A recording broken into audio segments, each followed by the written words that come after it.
성경이 말씀하고 있는 구원은 크게 두 가지를 나누어서 설명할 수가 있습니다.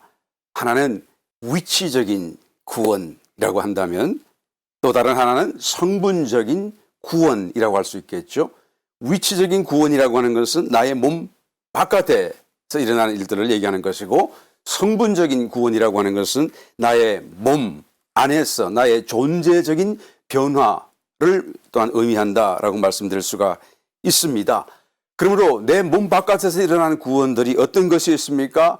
칭의를 얻는 것이다 라고 할 수가 있겠고, 하나님과의 화목을 이루는 것이다 라고도 할 수가 있겠고, 또는 지옥에서 건짐을 받고 하나님의 엄중하신 심판 앞에서 구원을 받는 이런 사건들을 다 말할 수가 있겠죠.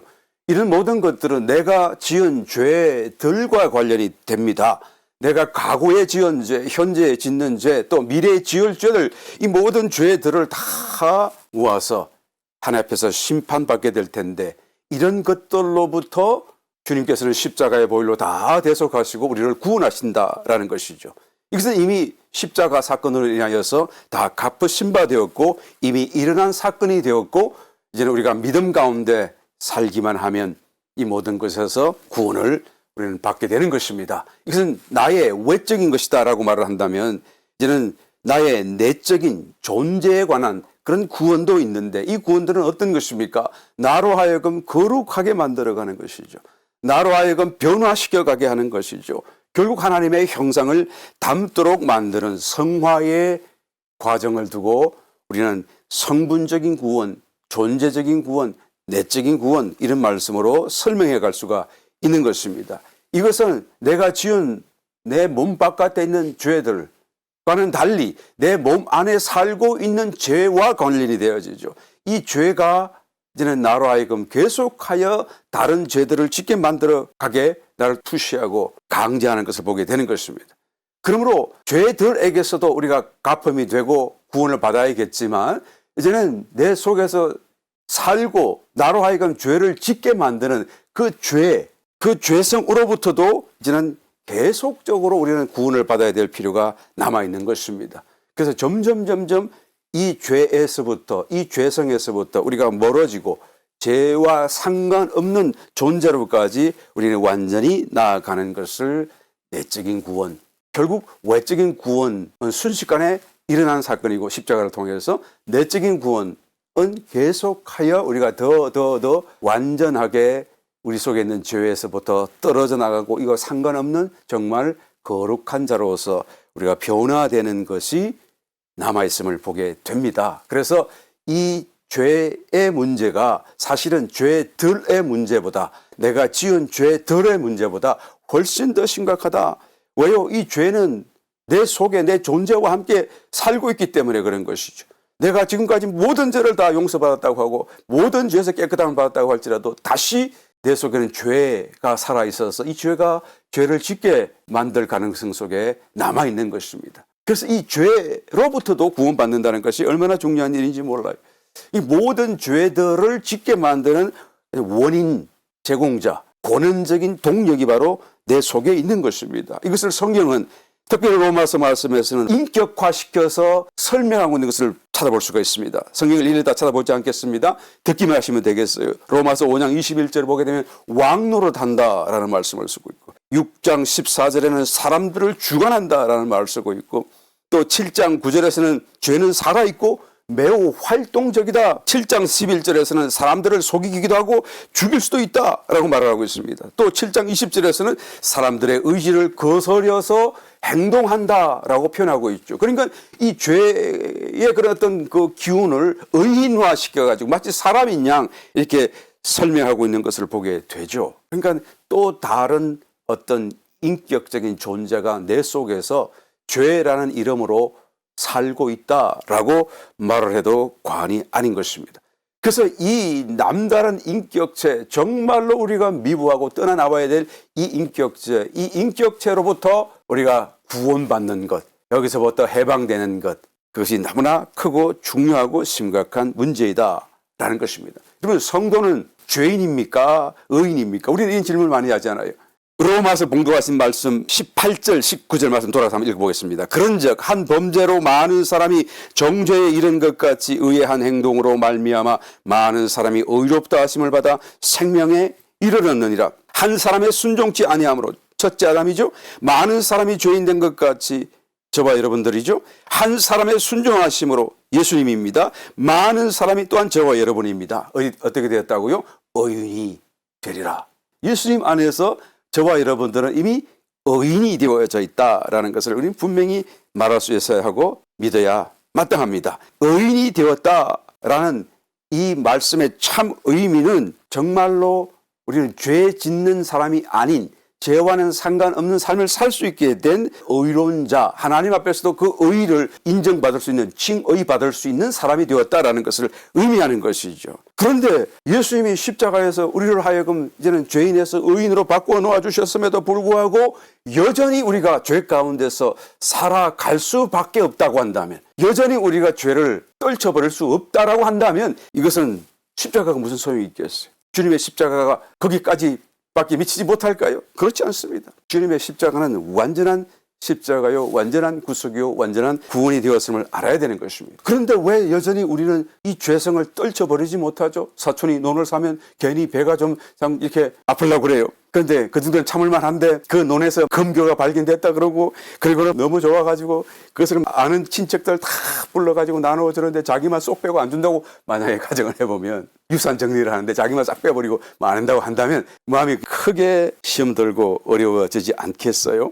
언젠가 한번 읽었던 매거진에서 네브라스카, 그 완전 사막이잖아요. 그 사막지대 한복판에 그냥 사방 팔방으로 인근이 없는 완전 사막 한가운데다가 하나의 집단 임시 거주촌을 만들고, 그리고는 사람들을 인터넷을 통하여서 모집 광고를 냅니다. 그래서 일주일 동안 행사를 진행할 텐데 누구든지 참석할 수 있습니다. 참가비가 참 어마어마하게 비싼 걸 지금 기억해요. 아마 뭐 몇천 불, 만 불 가까이 됐던 걸로 기억을 합니다. 한번 참석하는데. 그런데 하여튼 그런 경비를 지출하면서 올 사람 오시오라고 하는데, 거기는 아주 특이한 모임이었어요. 무슨 모임입니까? 무법천지.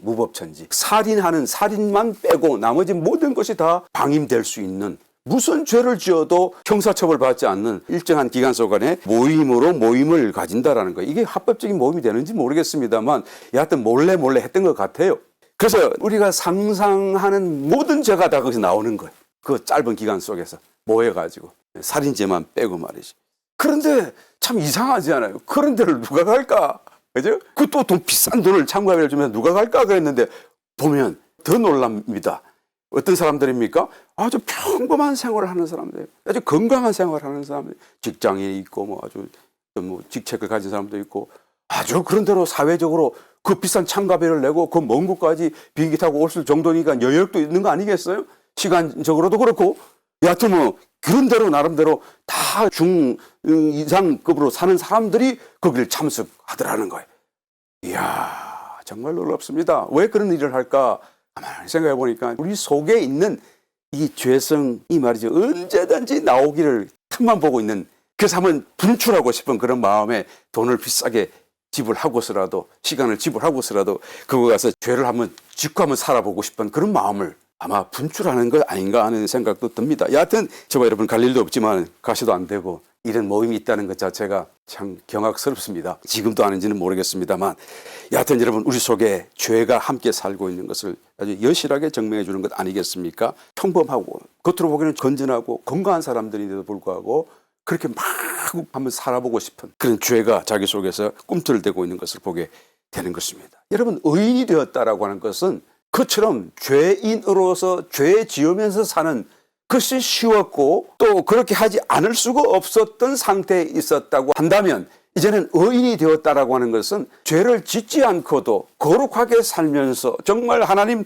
닮은 모습으로 사는 그런 삶이 저절로 마치 죄인이었을 때 죄를 짓는 것이 자연스러웠던 것처럼 이제는 죄를 안 짓는 것이 자연스럽고 죄를 생각조차 할 수 없는, 그냥 죄 짓는 게 너무 괴로운 이런 상태로 살아갈 수 있는 상태가 되었다라는 것을 의미하는 것입니다. 그러니까 이전과는 전혀 다른 삶을 살아가는 삶이 자기 자신에게 가능하게 되었다라는 것을 의미하는 것이죠. 그런데 저는 예수 믿고 구원받고 의인이 됐다고 해서 저절로 그런 의인의 삶이 사라지는 것은 아닙니다.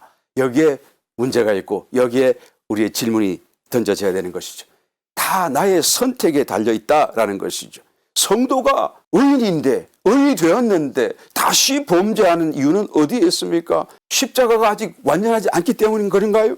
그렇지 않습니다. 예수님의 십자가가 완전하여서 우리에게 완전한 구원을 주셨고 완전한 능력을 주셨고 완전하도록 그냥 의인으로 살아갈 수 있는 길을 열어놓아 주셨음에도 불구하고 우리가 스스로 그 길을 가지 않기 때문에 여전히 죄의 종살이를 할 수 있고 여전히 범죄할 수 있고 여전히 죄에서 헤어나오지 못할 수가 있다라는 것을 우리는 알아야 되는 것이죠. 여러분, 죄 짓고 사는 것이 쉬울까요? 성도에게 질문하는 겁니다. 죄를 안 짓고 사는 것이 쉬울까요? 아마 죄 짓는 게 쉽다고 대답하려고 그러시죠? 제가 인터넷을 통해서 얘기 때문에 확인할 수는 없지만 그럴 것 같아 보니까. 아닙니다, 여러분. 죄를 안 짓고 사는 것이 더 쉬워요. 왜 그렇습니까? 성경을 보시기 바랍니다. 정말 놀라운 사건 아닙니까? 은혜의 위력이 죄의 위력보다 훨씬 크기 때문에 그런 것입니다.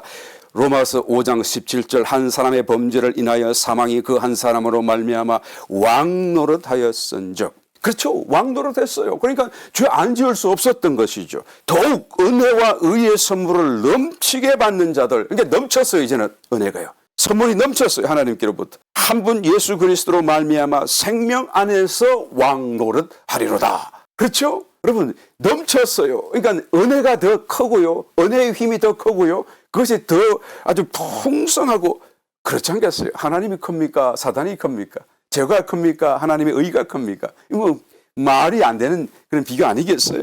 여하튼 하나님의 은혜가 넘쳐서 이제는 생명 안에서 이전에 죄가 자기에게 왕노릇하는 그 이상으로 생명이 이제는 우리에게 왕노릇하게 되어졌다라고 말하는 거예요. 그래서 우리는 의인으로 살기가 죄인으로 살기보다 훨씬 쉬워요. 죄 안 짓고 사는 것이 죄 짓는 것보다 훨씬 쉽게 되어져 있습니다. 그런데 왜 나는 그것이 실제로 체험이 잘 안 되죠?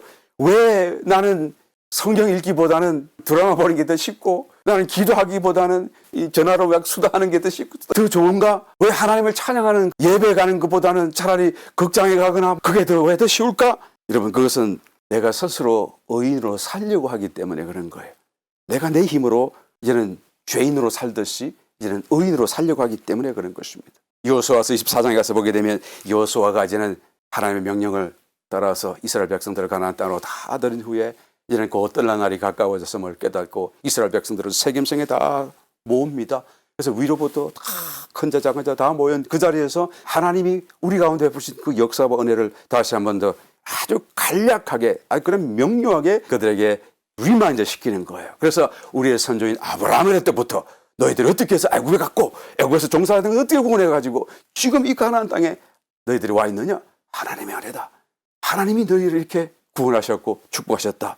그러므로 너희가 이제 이후로 내가 없더라도 하나님만 섬겨라. 할 수 있겠느냐? 그랬더니 예, 우리는 하나님을 섬길 수 있습니다. 섬길 겁니다. 여호수아가 아니라 너희는 하나님을 섬기지 못할 것이다. 그러더니 아닙니다. 우리는 정녕 하나님을 떠나지 않을 것입니다. 하나님을 섬길 겁니다.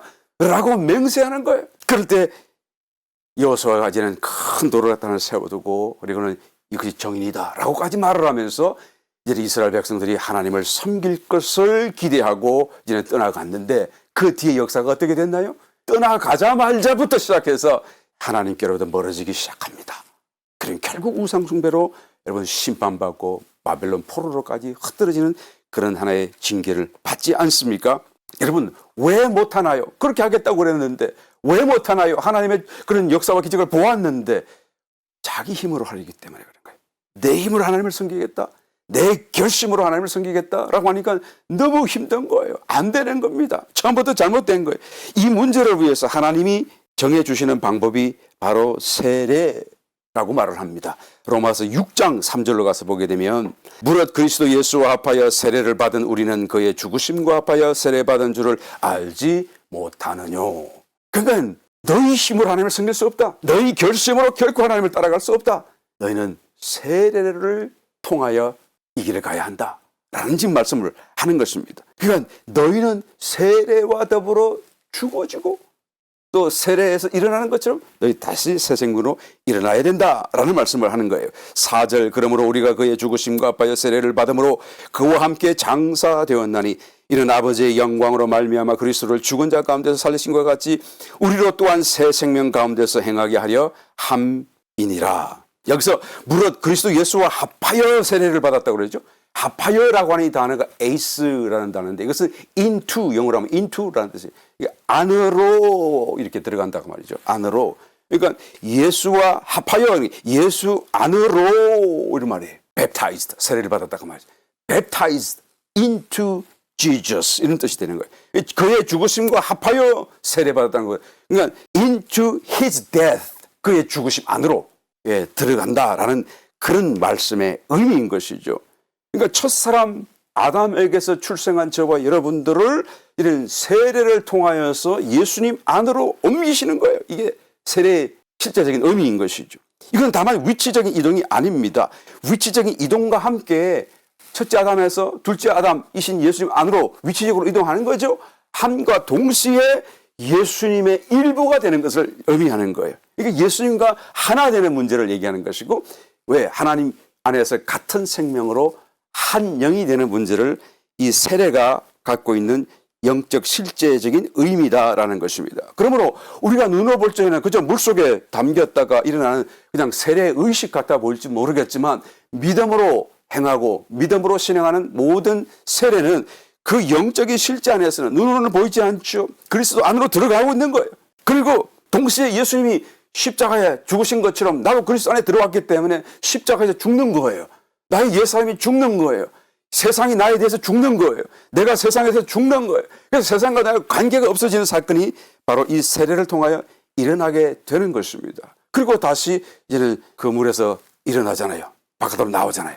이 부활한다 그 말씀이죠. 부활 생명으로 다시 살아난다 그 말씀이죠. 로마서 6장 5절 만일 우리가 그의 죽으심을 본받아 연합한 자가 되었으면, 그렇죠? 물속에 잠겼으면 또한 그의 부활을 본받아 연합한 자가 되리라. 그러니까 우리가 지금 다시 이제 세례 과정을 통하여서 살아났는데, 죽었다가 살아났는데 그 살아난 생명은 죽기 전에 그 생명이 아니다라는 것을 분명하게 말씀해 주고 있죠.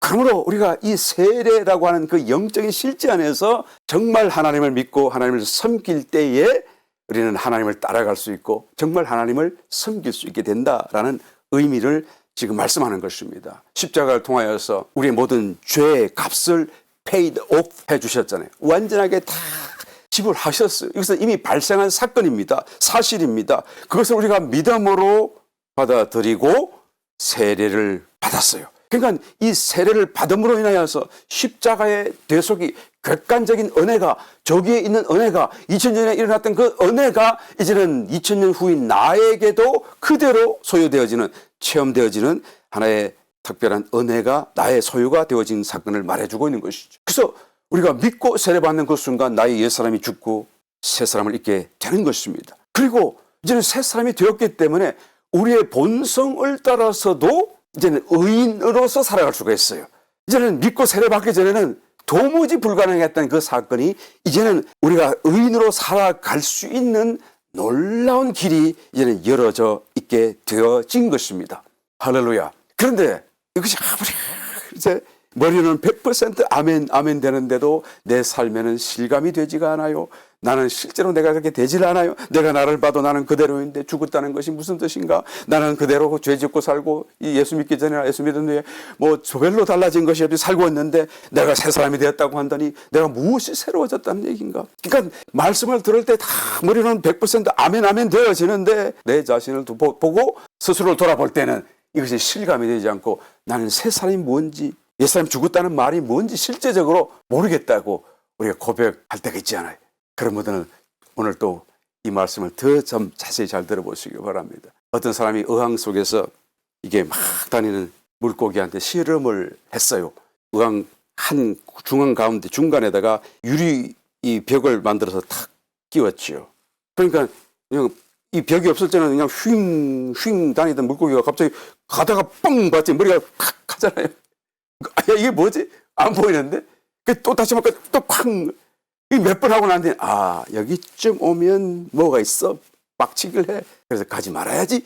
하는 생각이 드는 거예요. 그러다가 휙 오다가도 싹 속도를 줄이고 다시 휙 머리를 받치지 않고 돌아가고. 이 안에서 뱅글뱅글뱅글 도는 거예요. 그래서 이제는 그 실험자가 이 유리백을 싹 뺐어요, 이제는. 그런데 뺐는데도 이 물고기가 착 오더니 샥 돌아가고, 확 오다가도 샥 돌아가고. 왜 그런가요? 이 물고기의 그 작은 머릿속에도 어떤 고정관념이 생긴 거예요. 자기의 생각이 그냥 굳어져 버렸어요. 의왕중앙강으로 가게 되면 뭔가 우리 눈에는 보이지 않지만 벽이 있어가지고 세게 갔다가 머리를 박치기를 해. 그러면 절대로 그렇게 해서는 안 돼. 우리가 가다가 딱 서고 돌아오고 가다가 또 서고. 그러니까 자기는 눈에는 안 보이지만 분명히 뭐가 있어, 유리박이 있어라고 아주 굳게 믿고 있는 거죠. 그 치웠는데도 말이에요. 무엇을 말합니까? 우리의 생각도 마찬가지. 바뀌어야 되는 거예요. 안 된다고 하면 안 되는 것이고, 나는 바뀐 것이 없고 나는 모르겠다 해서는 안 되는 거예요. 듣고 깨닫는 것은 이제는 알았다라고 말을 해야 되고, 또 아는 것을 이제는 정말로 내가 아멘하고 그 말씀대로 살아보려고 하는 애를 우리는 또 써야 한다라는 것을 말하는 것입니다. 그래서 하나님께서 우리에게 회개의 장부를 한번 연상해 보라. 11절 말씀, 그렇게 말씀하시는 것입니다. 이와 같이 너희도 너희 자신을 죄에 대하여는 죽은 자요 그리스도 예수 안에서 하나님을 대하여는 산 자로 여길지어다. 이 여길지어다 이 말이 로기쪼마이, 이 말이 여러분 목록을 작성하다, 쇠다, 그다음에 합계를 하다, 이런 회개 장부를 작성한다는 그런 의미를 가진 회개 용어예요.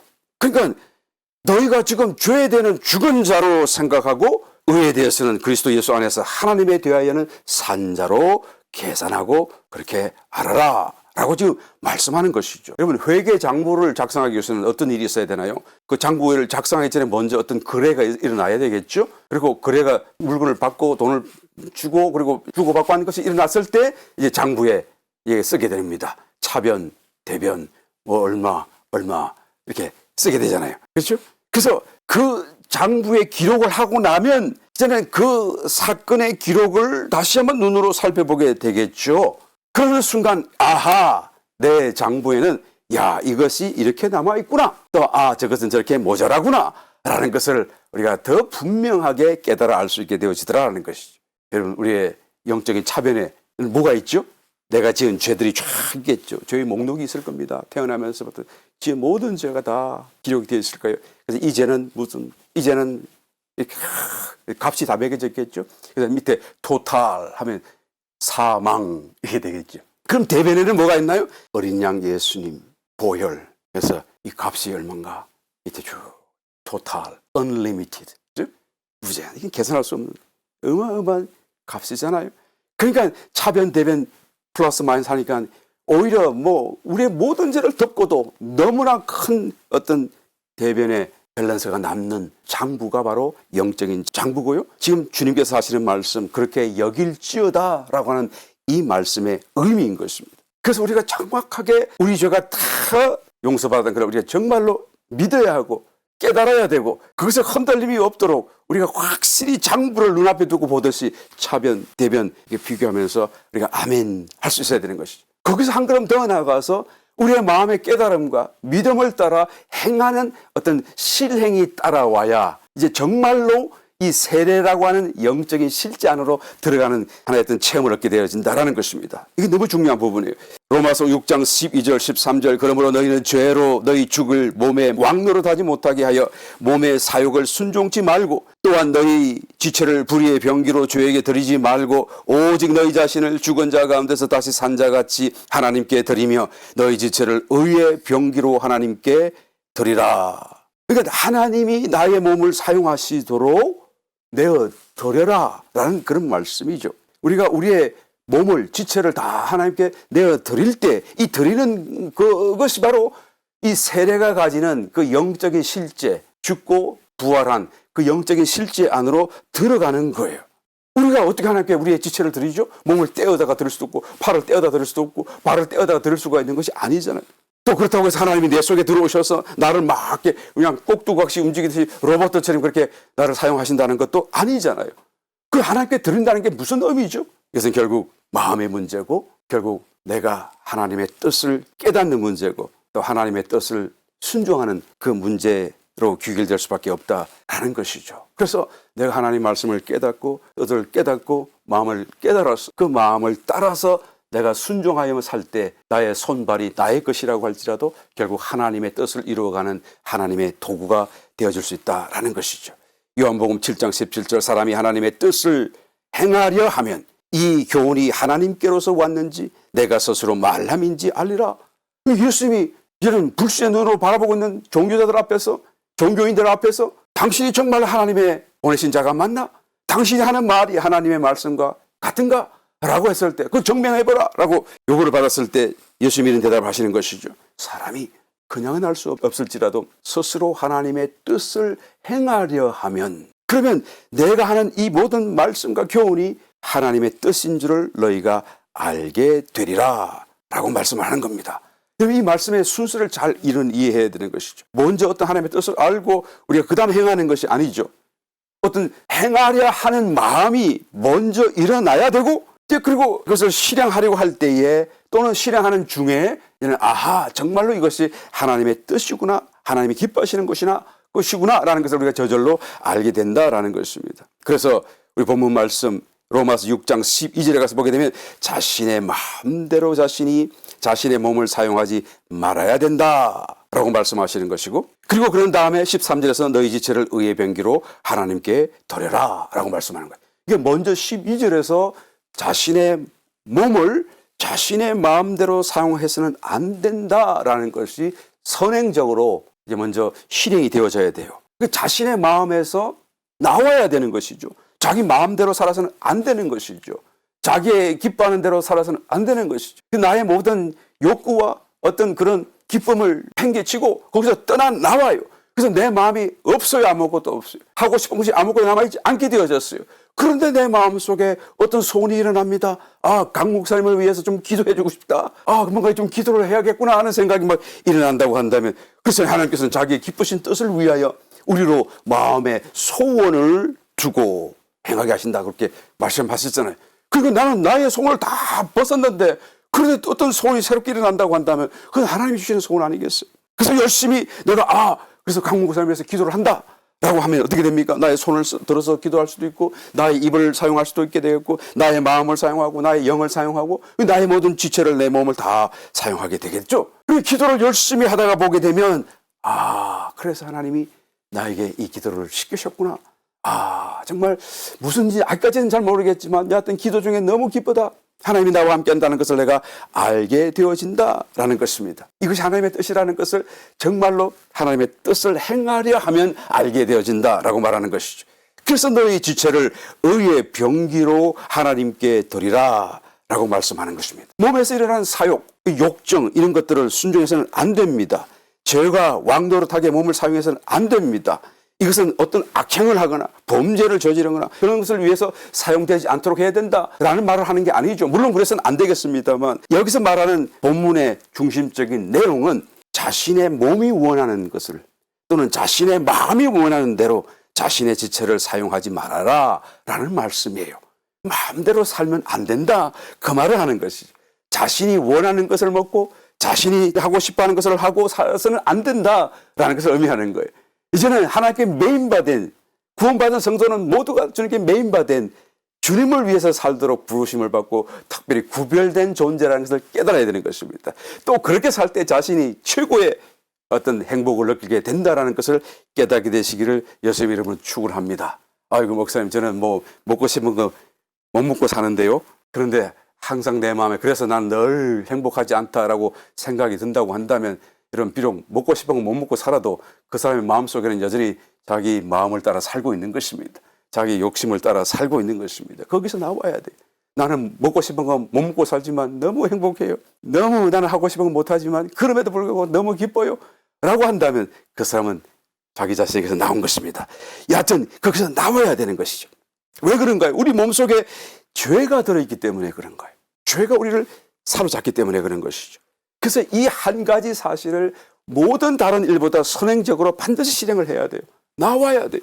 나와야 되는 것입니다. 그런 다음에야 하나님께 자기 몸을, 지체를 의의 병기로, 무기로 자신의 몸을 내어드릴 수가 있는 거 아니겠습니까? 내어드리면 하나님이 그것을 사용하시게 되고, 하나님이 사용하시게 되면 나는 그 안에서 내가 지금 하나님의 뜻 안에 살고 있구나, 하나님이 나를 지금 운행하시고 계시구나 라는 것을 알게 되어진다 된다라는 것을 우리는 체험적으로 고백될 수밖에 없는 것입니다.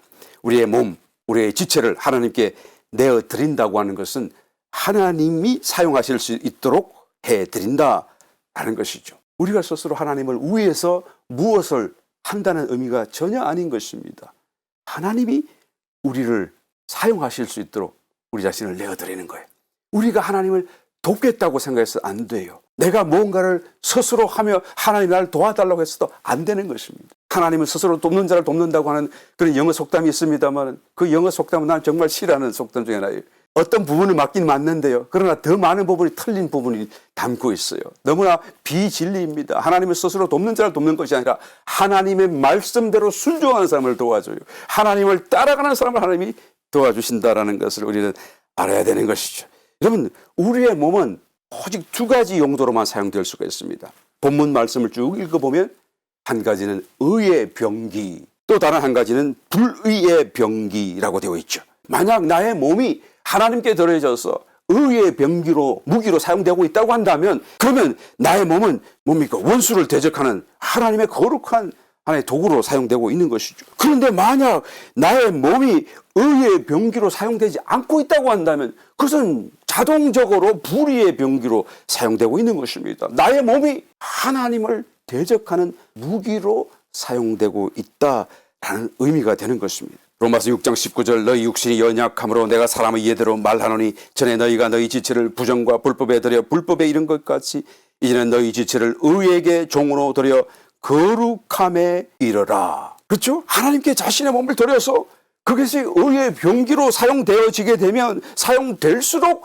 점점 어떻게 된다고요? 내가 거룩해진다라고 말이에요. 점점 거룩함으로 가깝게 가게 된다라는 것을 말하는 것입니다. 이 거룩해 된다는 것, 성화가 된다는 것은 어느 날 갑자기 일어나는 게 아닙니다. 어느 날 순간적으로 나에게 다가오는 것이 아닙니다. 자기의 주어진 일상의 시간 속에서 매일매일 같이 자기의 몸을 어떻게 쓰느냐에 따라서 달린 거예요. 그래서 그거는 일들이 쌓여가지고 결국은 거룩함에 이르게 된다라고 지금 말씀하고 있지 않습니까? 로마서 6장 22절 이하의 말씀. 그러나 이제는 너희가 죄에게서 해방되고 하나님께 종이 되어 거룩함에 이르는 열매를 얻었으니 이 마지막은 영생이라. 죄의 싹은 사망이요 하나님의 은사는 그리스도 예수 우리 주 안에 있는 영생이니라. 그러니까 주님이 주시는 선물은 영생이고 또 모든 것 끝에는 영생이 기다리고 있고 그래서 그 열매로 결실하는 것이 영생이다라고 말씀하고 있는 것입니다. 그러니까 죄에서 해방되는 것과 거룩함에 이르는 것이 동시적으로 일어나는 거예요.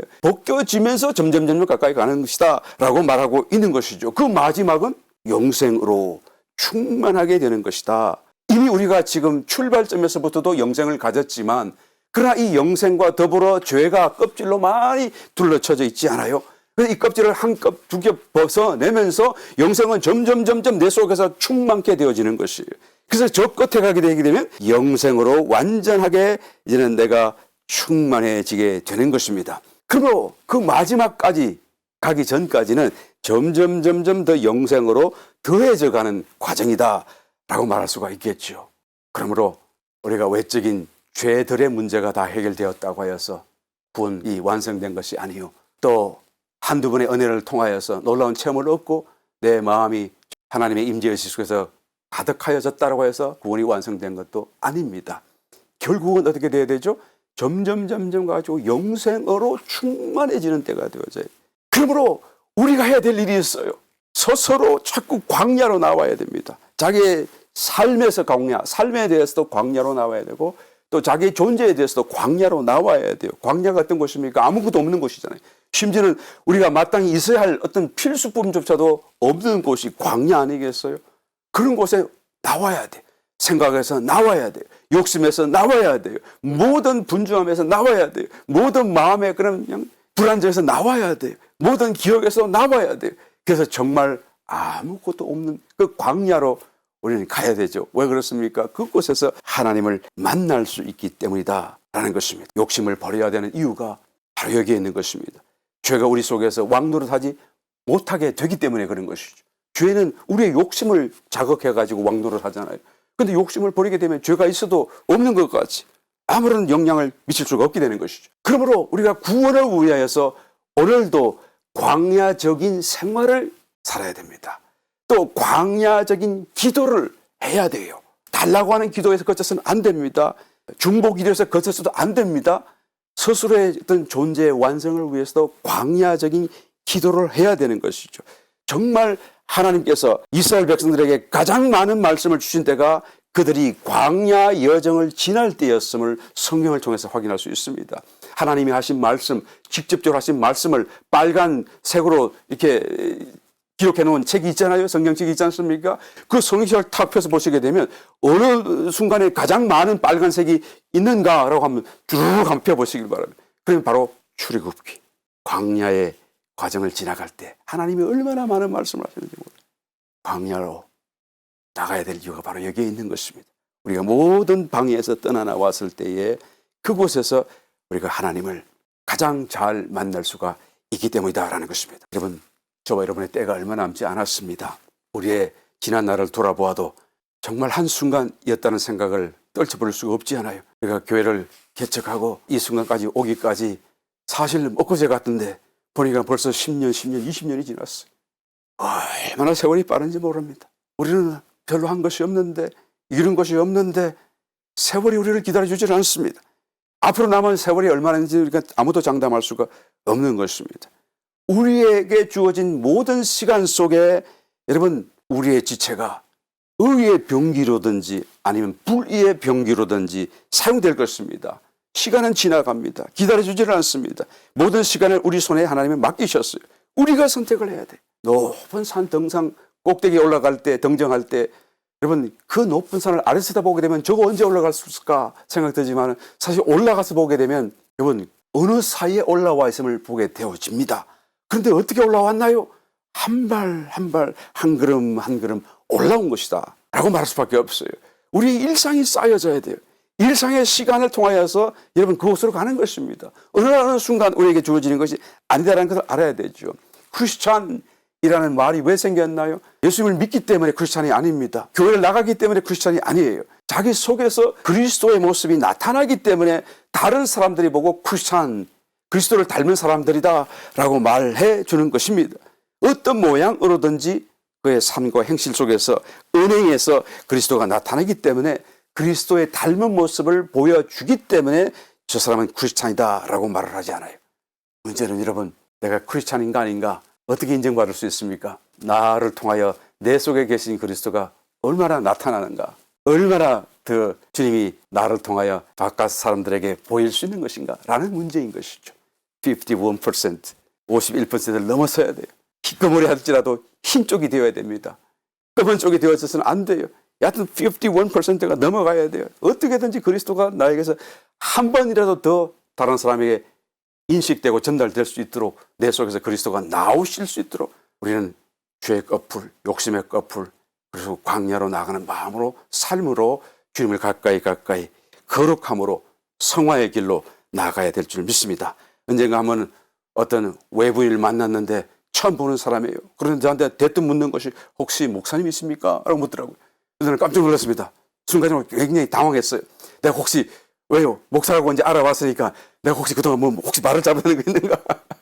또 내가 혹시 이상한데 뭔가 험한 인상을 썼는가? 이 생각이 언뜻 들면서 혹시 내가 뭔가 잘못한 게 있는가 싶어서 당황스럽기도 했는데 또 한편으로는 마음이 굉장히 허무한 것입니다. 그냥 처음 보는 사람인데 어떻게 내가 목사인 줄 알았을까? 내가 정말 목사 같은 어떤 풍부가 나오는 것인가? 라는 생각에 흐뭇하게 되었어요. 그런데 어떤 사람을 만났어요. 근데 그 사람이 전도지를 딱 꺼냈어요. 예수 믿으세요? 그러더라고. 나는 얼마나 기분이 상했는지 몰라요. 예수 믿으라고 그러는데 마음이 너무 상하더라고. 왜 그렇습니까? 내 얼굴에 지금 예수 믿는 어떤 모습이 전혀 안 보이는 것이 이게 아닌가? 그러니까 예수 믿으라고 그런 거 아니겠어요? 이 목사인데 그래도 여러분, 저와 여러분들이 준비해야 될 예복이라고 하는 것이 무엇입니까? 바로 이 나타남이 아니겠어요? 나를 통해서 무엇이 더 나타나는 것인가? 라는 것이 곧 우리가 주님 앞에 서는 날 심판받을 또 판가름 받을 예복이 되어질 것입니다. 지금 우리 로마서를 같이 살피고 있습니다만 이것을 다만 교리적인 문제로 여러분 이해하려고 하면 하지 마세요. 실제적인 삶으로 우리는 꺾으러 가야 됩니다. 이것을 정말로 실제적인 삶 속에서 이 구원의 길로 나아가야 돼요. 깨닫는 대로 더 나아가야 된다는 것을 우리 아주 분명하게 말할 수 있어야 되는 것입니다. 의인으로 사시기를 예수님으로 축원드립니다. 우리 모두가 지금과는 완전히 다른 삶을 살 수 있도록 주님이 바꾸어 놓으셨고 우리는 바꾸어져 있습니다. 로마서 6장 4절 한 번 더 봉독하고 마치겠습니다. 그러므로 우리가 그의 죽으심과 합하여 세례를 받음으로 그와 함께 장사되었나니 이는 아버지의 영광으로 말미암아 그리스도를 죽은 자 가운데서 살리심과 같이 우리로 또한 새 생명 가운데서 행하게 하려 함이니라. 우리로 새 생명 가운데서 행하게 하려 함이니라라고 말했어요. 최종적으로 이 삶의 끝에는 어떻게 되죠? 영생에 도착하고 영생으로 충만케 되어지죠. 그것이 다른 말로 바꾸면 말하면 무슨 말이 되죠? 하나님과의 연합이 되어지는. 저와 여러분이 꼭 이와 같은 놀라운 구원을 완성하시고 이룰 수 있게 되시기를 예수님의 이름으로 축원합니다.